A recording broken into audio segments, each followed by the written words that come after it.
Our next topic of the show is going to be a little bit different, guys. It's going to be a little bit non-gaming related, but at the same time, we know, and all of you should know at this point, that with the 8 Below Show, we talk about a number of things outside of gaming, even though gaming is usually the focal point.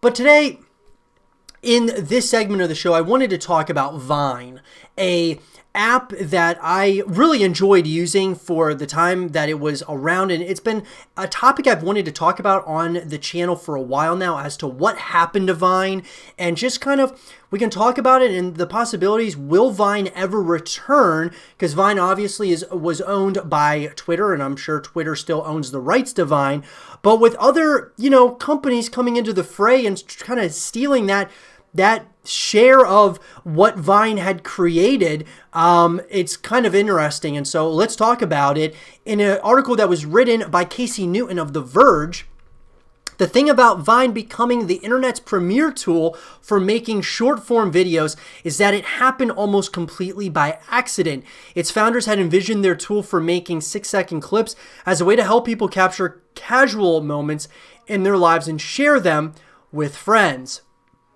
It was part of their pitch to Twitter, which bought the company for a reported $30 million in October of 2012, seeing it as a near-perfect video analog to its flagship app's short-form text posts, which I thought that Twitter buying Vine was a huge move for Twitter.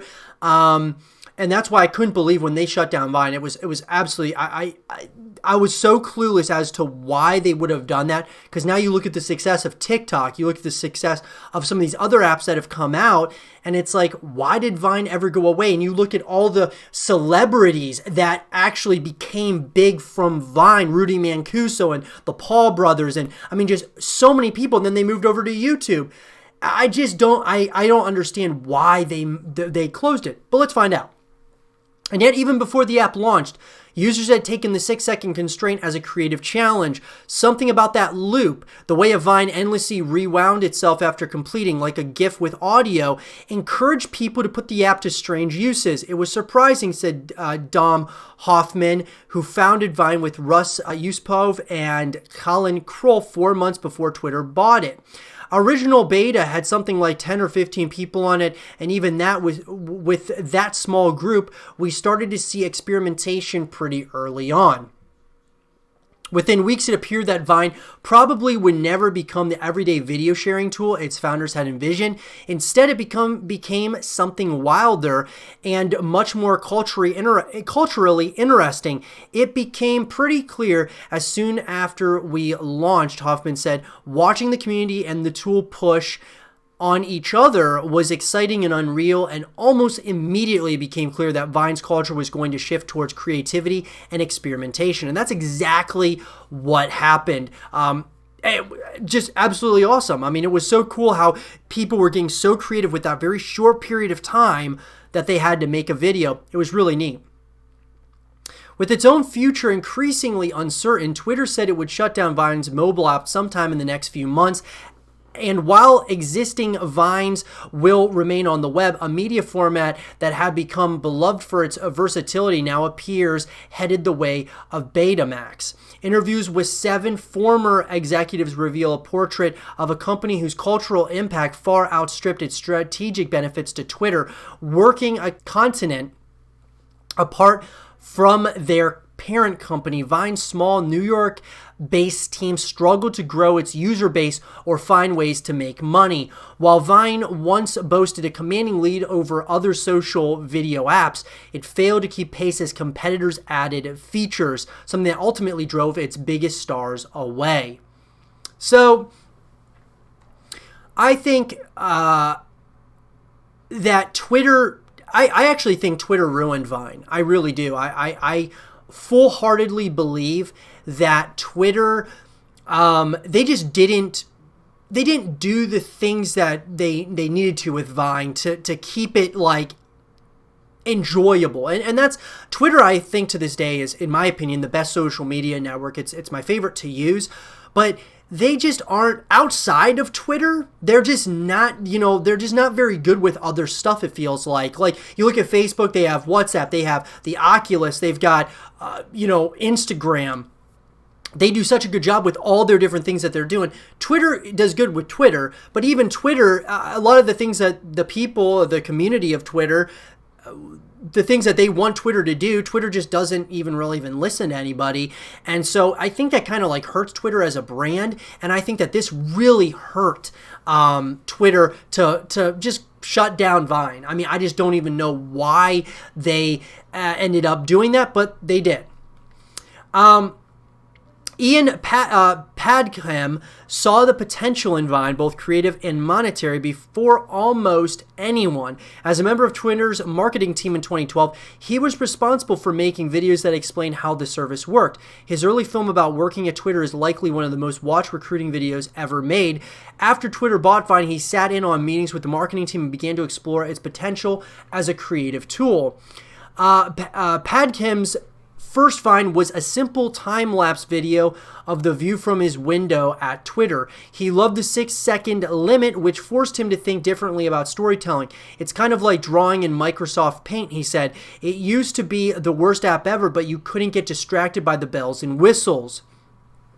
And so Padgham began making Vines every day before he left for work, and they soon grew both in popularity and in ambition. He cut out 300 photo prints and spent 3 hours painstakingly turning them into a tribute to Edward Muybridge, a photographer who did pioneering work in motion pictures. He stood underneath Big Ben and recorded a time-lapse of himself appearing to move the hands of the clock with his fingers, a loop that was viewed more than 5 million times. Soon, brands like Sony and Airbnb were contacting Padgham, asking him to make Vines on their behalf. And 6 months after Vine launched, he quit Twitter to do it full time.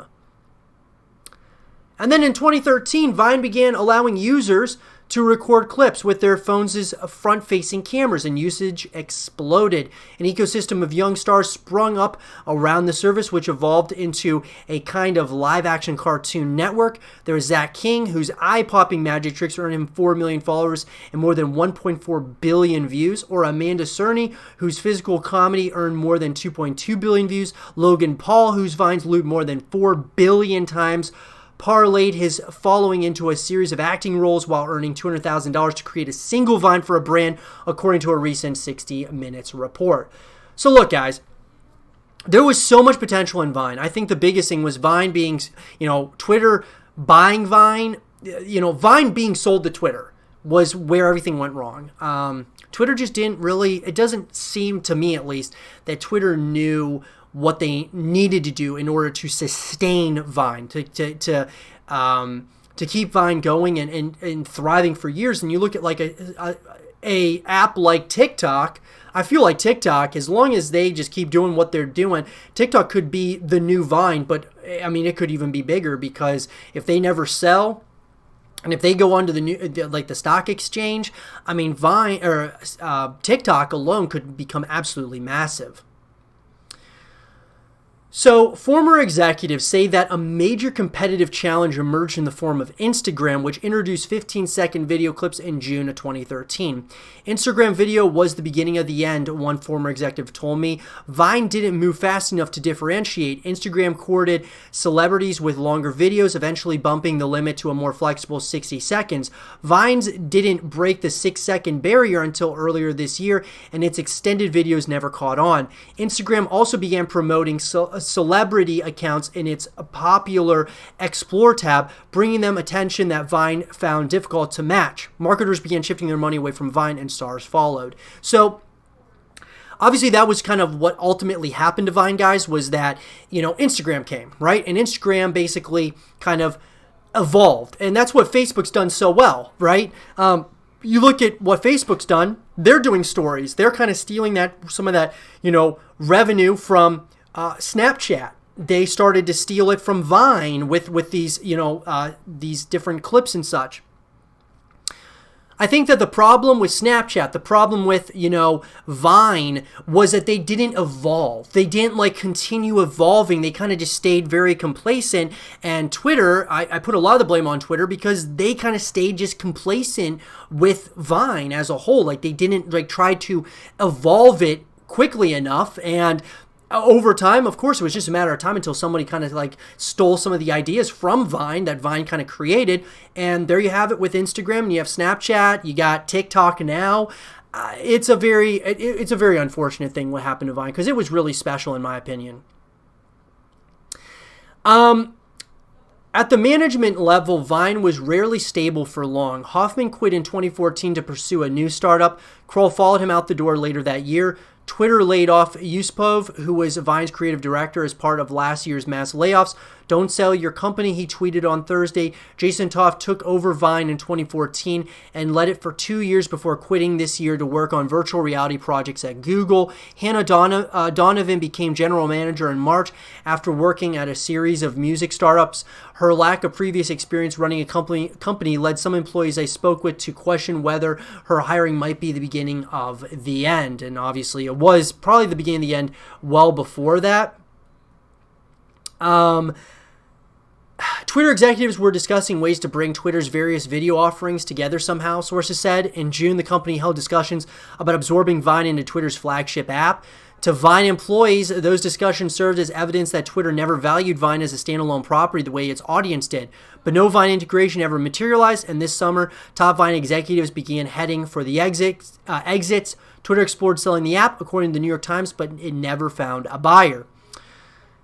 A couple of things plagued Vine, and it all stems from the same thing, which is a lack of unity and leadership on a vision, said Ankur Thakur, who was Vine's head of editorial from 2014 until May of this year. He told me he was proud of the work and the app did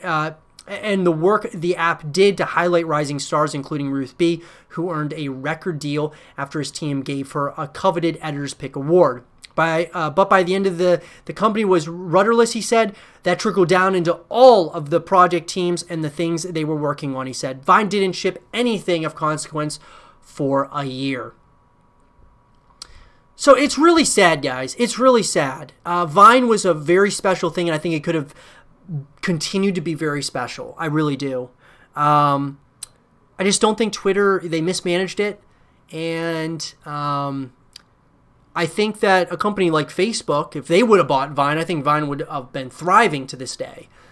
But they didn't. Twitter bought Vine.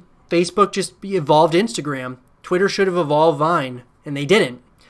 And it's unfortunate, guys, but that's just, that's the way it is. The stars who grew famous on Vine continued posting their work on other platforms, but they're no longer pushing the surprisingly elastic boundaries of the 6-second medium.